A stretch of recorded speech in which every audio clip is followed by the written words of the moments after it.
Hi guys, welcome back to the second video. अच्छा, आपको याद होगा कि मैंने आपको लास्ट वीडियो में बताया था कि पीएचपी एक सर्वर साइड स्क्रिप्टिंग लैंग्वेज है, ठीक है। तो इसका मतलब मैंने आपको ये बताया था कि पीएचपी का जो कोड है वो हमेशा सर्वर साइड पर ही रन होगा, ठीक है। तो जिस तरह हम एचटीएमएल सीएसएस का कोड ब्राउज़र में डायरेक्टली रन करके टेस्ट कर सकते हैं, तो पीएचपी का कोड हम इस तरह टेस्ट नहीं कर सकते, क्योंकि ये एक किसी भी होस्ट पर सर्वर साइड पर रन करेगा।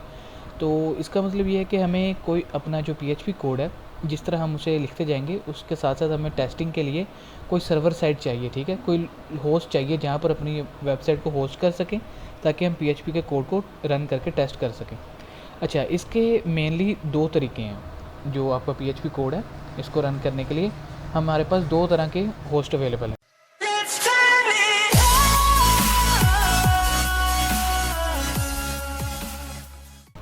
नंबर वन तरीका है हमारे पास ये है कि हम पेड होस्टिंग ख़रीद लें, पेड होस्टिंग वेब सर्वर, ठीक है। पेड होस्टिंग क्या होती है, जिस तरह आपने शायद नाम सुना या शायद ना सुना हो, जैसे कि GoDaddy.com और इस तरह की HostGator.com। ये वो वेबसाइट्स हैं जो आपको ऑनलाइन होस्टिंग प्रोवाइड करती हैं। इसका नंबर वन फ़ायदा क्या है पेड होस्टिंग का, कि आपकी जो वेबसाइट है वो आप ऑनलाइन अपनी वेबसाइट को होस्ट कर सकते हैं, जो दुनिया में कहीं से भी लोग उसे एक्सेस कर सकते हैं और उसे यूज़ कर सकते हैं। जिस तरह हम वेबसाइट्स यूज़ करते हैं, जैसे कि फेसबुक, गूगल, ये सब ऑनलाइन सर्वर्स पर जो होस्ट हुई हैं, ठीक है। तो लेकिन इसका अभी हमें इसकी ज़रूरत नहीं है। इसकी ज़रूरत क्यों नहीं है? क्योंकि अभी तो हमारी वेबसाइट डेवलप करनी है हमने, ठीक है। हमने अपनी जो पीएचपी कोड है वो भी लिखना है, डेवलप करना है, उसके टेस्टिंग करनी है, कई चेंजेस करने हैं उसमें। तो हम नहीं चाहते कि हमारी जो वेबसाइट है वो डेवलपमेंट के दौरान ही हम उसे ऑनलाइन होस्ट कर दें, ठीक है। तो उसका दूसरा जो तरीका है उसके अगेंस्ट, वो है लोकल होस्ट। लोकल मशीन पर आप होस्ट क्रिएट कर लें। जिस तरह आपका जो भी पीसी है या लैपटॉप है, आप उसी को अपना एक वेब सर्वर बना सकते हैं, आप एक लोकल होस्ट बना सकते हैं, ताकि आप उस पर अपनी जैसे जैसे आप डेवलपमेंट करते जा रहे हैं, आप अपनी पीएचपी वेबसाइट को रन करके टेस्ट कर सकते हैं। लोकल होस्ट हमारे पास कई किस्म के हैं। जो हम यूज़ करेंगे इस अपने सीरीज़ में वो है जैम्प या एग्जैम्प, लोग इसे जिस तरह भी आप प्रोनाउंस करना चाहें। अच्छा, आप गूगल पर जाएं और वहाँ जाकर टाइप करें एग्जैम्प, XAMPP, ठीक है, एग्जैम्प। जो पहले लिंक आएगा उसे क्लिक करें। इनकी जो अपनी ऑफिशियल वेबसाइट है वो है apachefriends.org। इस पर आप जाएंगे तो आप देख सकते हैं कि यहाँ पर लिखा है XAMPP Apache plus MariaDB plus PHP plus Perl. अच्छा, ये क्या एग्जैम्प जो है, ये एक लोकल होस्ट है जिसके अंदर जो अपाचे सर्वर है ये प्री इंस्टॉल्ड है, ठीक है। अपाचे सर्वर क्या करेगा, ये वो सर्वर है जो हमारी जो पीएचपी की वेबसाइट्स हैं उनको होस्ट करेगा। मारिया डीबी ये डेटाबेस है। जिस तरह मैंने आपको पहले भी बताया था कि हमारे पास मुख्तलिफ़ किस्म की डेटाबेसेस होती हैं। हम जो डीबी यूज़ करेंगे वो है MySQL। और पीएचपी तो हम पढ़ रहे हैं, आपको आप अच्छी तरह वाकिफ़ हैं कि पीएचपी क्या चीज़ है। प्लस पर्ल भी एक लैंग्वेज है जिसका भी हमारे साथ कोई कंसर्न नहीं है, ठीक है। तो अगर आप पेज स्क्रॉल डाउन करें, यहाँ डाउनलोड्स के सेक्शन में लिखा है एग्जैम्प फॉर विंडोज़, और इसी तरह XAMPP for Linux, for OS X। तो ये तकरीबन हर जो हमारे मेन जो 3 ऑपरेटिंग सिस्टम्स हैं, तीनों के लिए अवेलेबल है। तो हमने विंडोज़ के लिए डाउनलोड करना है, विंडोज़ पर क्लिक करें। उसके बाद ऑब्वियसली आपकी डाउनलोडिंग स्टार्ट हो जाएगी, ठीक है। जिस तरह यहाँ पर डाउनलोडिंग स्टार्ट होगी, ये तकरीबन 109 MB की फ़ाइल है। इसे डाउनलोड करें। डाउनलोड करने के बाद आपने इसे इंस्टॉल करना है, जिस तरह सिंपली हमारे जो जितने भी सॉफ्टवेयर हैं इंस्टॉल होते हैं, इसकी बेसिक इंस्टॉलेशन है, तो वो आपको समझ आ जाएगी, ठीक है। जैसे ही आपकी इंस्टॉलेशन कंप्लीट होगी, उसके बाद आपके पास जब आप इसे रन करेंगे एग्जैम को, तो हमारे पास एक कंट्रोल पैनल आएगा, इसी तरह आपको दिखाई देगा। उसमें यहाँ पर पांचों चीज़ें, ये अपाचे, MySQL, फाइलज़िला, मर्करी, टॉमकैट। नीचे वाली ये तीनों चीज़ें, इनसे हमारा कोई कंसर्न नहीं है। हमने जो यूज़ करनी है चीज़ें वो अपाचे सर्वर और MySQL क्या है, वो डेटाबेस है। मैंने आपको पहले बताया था कि इससे हम अपनी डेटाबेसेस क्रिएट करेंगे और अपना डाटा उनमें सेव करेंगे यूजिंग पीएचपी। अभी ये भी मैं आपको बाद में एक्सप्लेन करूँगा सीरीज़ में आगे चलकर। फ़िलहाल हमारा कंसर्न है अपाचे के साथ। आप अपाचे के आगे जिस चीज़ को आप स्टार्ट करना चाहें, यहाँ पर एक स्टार्ट का बटन है, ठीक है।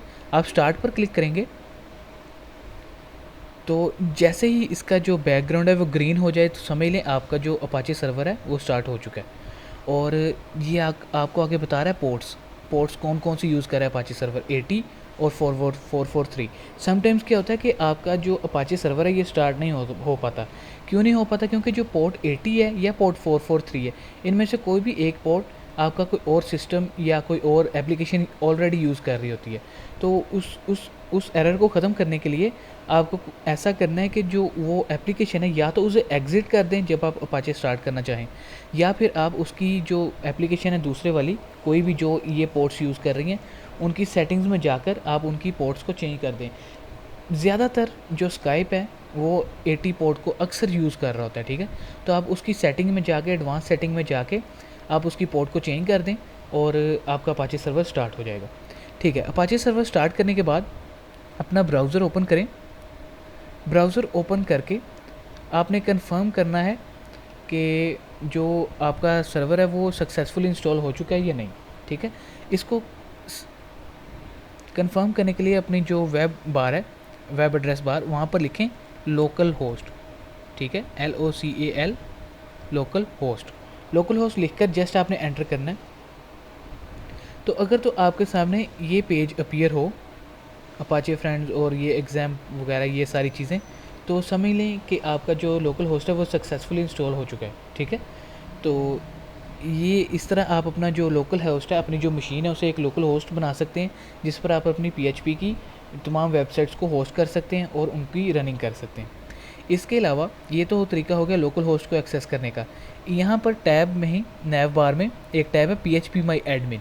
PHP माई एडमिन किस लिए यूज़ होती है? ये यूज़ होती है आपकी MySQL डेटाबेस को एक्सेस करने के लिए। MySQL डेटाबेसिस को एक्सेस करने के लिए अब अच्छा देखिए, मैंने PHP माई एडमिन पर क्लिक किया तो मेरे पास एरर आ रहा है। एरर क्यों आ रहा है? क्योंकि देखें, जब हमारा जो कंट्रोल पैनल है वहाँ पर मैंने अपाचे सर्वर ऑन किया था, स्टार्ट किया था, ठीक है, तो उसने हमें लोकल होस्ट को एक्सेस दे दिया, लेकिन मैंने MySQL को स्टार्ट नहीं किया। तो MySQL को स्टार्ट करते हैं। इसका बैकग्राउंड ग्रीन हो गया तो इसका मतलब ये सक्सेसफुली स्टार्ट हो चुका है। अब इसे रिफ़्रेश करते हैं और उसने हमें PHP माई एडमिन में एक्सेस दे दिया। यहाँ पर आप न्यू डेटाबेसिस क्रिएट कर सकते हैं। तो यूँ आप डेटाबेसिस को एक्सेस कर सकते हैं। तो फ़िलहाल आप इंस्टॉल करें XAMPP, XAMPP। और अच्छा, एक और भी होस्ट है WAMP, WAMPP आई थी गैस, WAMP। तो WAMP, अगर आपका XAMPP ना इंस्टॉल हो या किसी भी वजह से एरर आ रहा तो आप WAMP इंस्टॉल कर सकते हैं। लेकिन मैं आपको कहूँगा कि आप XAMPP को प्रेफर करें, क्योंकि हम इस सीरीज़ में इसी को आगे लेकर चलेंगे।